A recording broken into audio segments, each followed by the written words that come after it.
Pada abad ke-13, Ronggolawe muncul sebagai salah satu tokoh penting dalam sejarah awal Majapahit. Ia dikenal sebagai panglima perang yang setia, gagah berani, dan memiliki peran besar dalam berdirinya kerajaan Majapahit. Ronggolawe berasal dari daerah Tuban, yang kala itu merupakan wilayah penting di pesisir utara Jawa. Ia merupakan putra dari Arya Wiraraja, seorang tokoh berpengaruh yang pernah menjadi pejabat tinggi di kerajaan Singasari. Ketika Raden Wijaya membangun kembali kekuatan, Ronggolawe adalah salah satu panglima yang paling setia.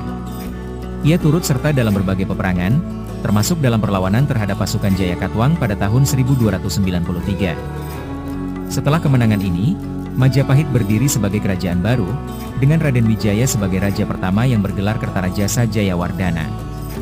Ronggolawe, sebagai salah satu tokoh yang berjasa, diangkat sebagai Adipati Tuban. Namun, ketika Raden Wijaya menunjuk Nambi sebagai Patih Majapahit, Ronggolawe merasa kecewa. Menurutnya, Nambi tidak memiliki pengalaman perang sebanyak dirinya.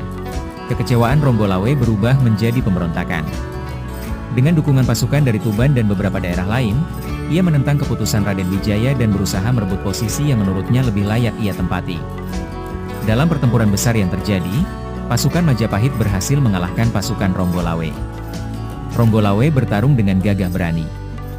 Ia tetap setia pada prinsipnya hingga akhir, meskipun akhirnya ia gugur di medan perang. Meskipun dianggap sebagai pemberontak, Ronggolawe tetap dikenang sebagai ksatria yang setia dan memiliki prinsip kuat. Namanya masih dihormati, terutama di wilayah Tuban, tempat asalnya.